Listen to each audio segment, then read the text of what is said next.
Welcome to the Warchant.com report, and we are doing a special segment for the long summer before football season. We are going to break down the top 40 players for 2014.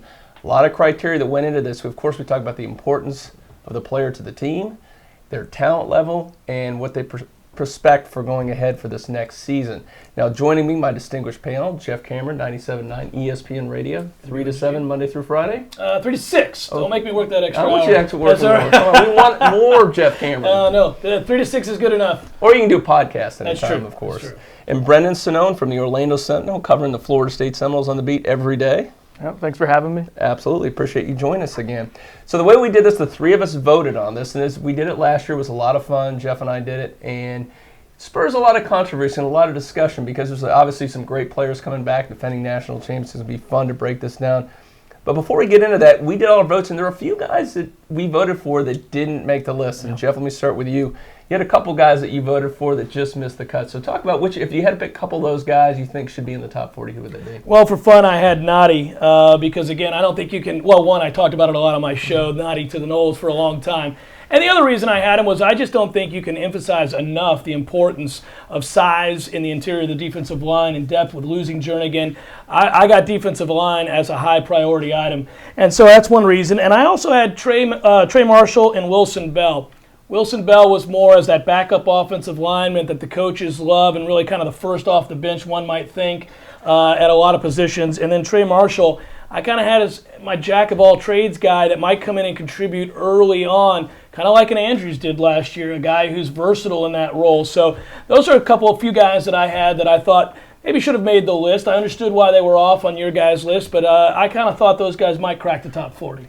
And a little hint for down the road, I don't want to give it away, but I think one of those freshman defensive linemen might sneak in the top 40 because of the exact reason that you alluded to there with Nadati. He didn't make it, but there's another guy who definitely did. And Brendan, I know you had the really good wide receiver class, and you had one of those guys pretty high on your list that didn't make it in. Yeah, like Jeff, I went kind of freshman heavy on my list, and one guy who didn't make it was Ermon Lane, the 5-star wide receiver from Homestead. Really talented guy, blue chip recruit. 6'3", Florida State, loses Kelvin Benjamin, so they're really lacking size on the outside for most of their wide receivers.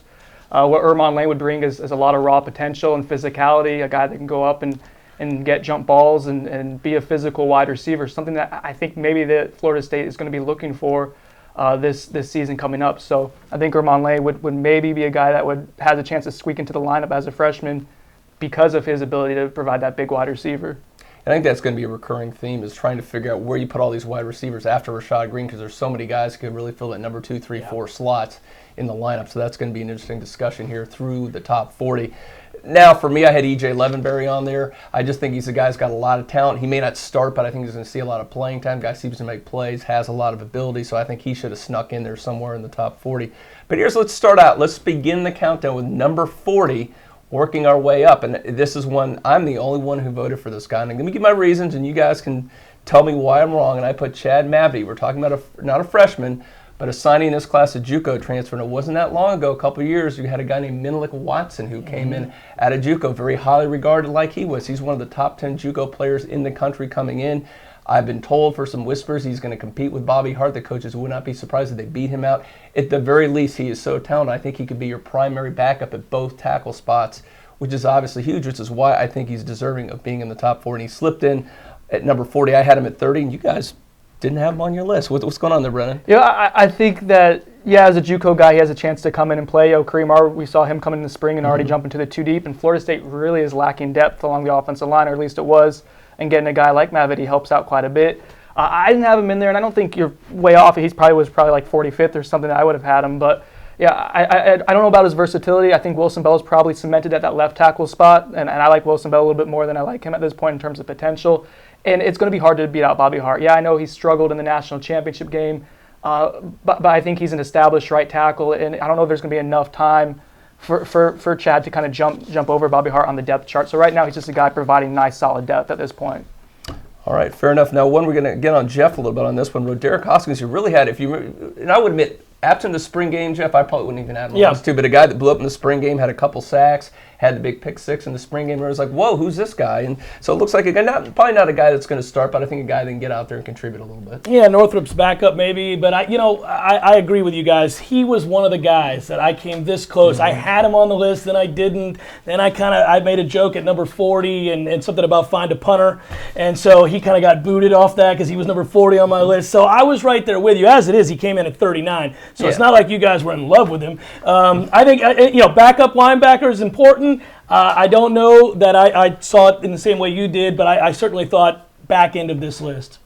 Now coming in at number 38, we've got the backup quarterback. And this is one of those cases we talk about potential and talent, maybe not so heavy on that, but importance to the team because he's one play away from being the most important player on the field for Florida State. And I think that's why he was able to crack the top 40 at number 38. I mean, I had him all the way up at 28. Brendan, you had him just there at number 40. Yeah, like you said, he's just one play away. Sean Maguire is one play away from being maybe the most important player on Florida State's team. But there's also a pretty good chance that he may not play a meaningful snap all season. I will say that Sean Maguire had a really nice spring. Wasn't fantastic, but I think enough to where you feel confident and a lot better about him being the backup quarterback than last year after Jacob Coker got hurt. At least you kind of know that Sean Maguire has a decent grasp of the offense, that he's not going to make a whole lot of bad mistakes. He's going to play within himself. And because of that, I think he was warranted in making the list because he at least provides some insurance behind Jameis Winston. And at number 37, Keith Bryant, who's a pretty highly regarded recruit last year, didn't play, honestly showed up a bit out of shape, showed up at spring practice this year, much better position, much better shape. Coach Fisher raved about him quite a lot over spring practice. And Jeff, we talked about that depth at defensive tackle, and it's absolutely huge. Again, guy probably doesn't start, but boy, do you need him to put in some solid minutes this season. Oh, we all had him on the list. I had him at 32nd. I think Brendan had him at 34. You had him at 40.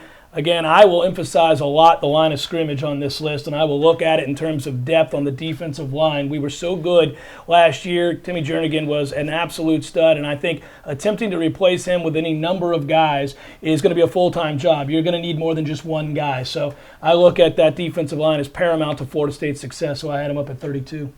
Now, number 36. Now, this is one because we're only really voting on the 2014 season. If we were to vote on the next 3 or 4 years, this guy might be my number one. Let me tell you about Demarcus Christmas coming in at number 36 because this guy could be the next Timmy Jernigan. You hate to put that kind of pressure on a guy, but of all the guys in this class, he's a stud. We went down there recently for the spring evaluation period, got to stop in. Jeff, I don't know if you know this, but he's up to 315 pounds, and he doesn't look an ounce overweight.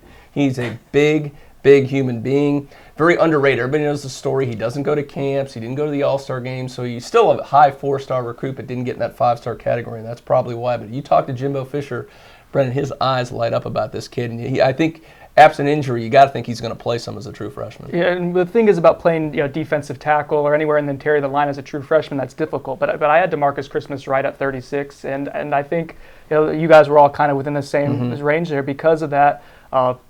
Like Jeff alluded to earlier, there's a lack of depth on the defensive line with losing Timmy Jernigan. And Demarcus Christmas kind of has that Timmy Jernigan playing style where he's fine taking up double teams. He plays within himself. If you go and you watch some of his game film from high school, he's a really athletic guy for his size, about 6'3". Like I think you said, 315? He's up to 315. Which is incredible. And so, I mean, that's a big guy that's might be able to come in and at least be a rotation player for Florida State as they're trying to supplement some depth that they lost to graduation into the NFL draft this past year. And here's a guy that FSU's camp last year, just really the only camp he did attend was FSU summer camp last year and ran in the 4.7s at defensive tackle. And that is just moving for a big man. He could be something special at Florida State. So that wraps up our first 5 of the top 40. And when we come back, we're going to start getting more and more up the list. Number 31 to number 35 coming up next on Warchant.com.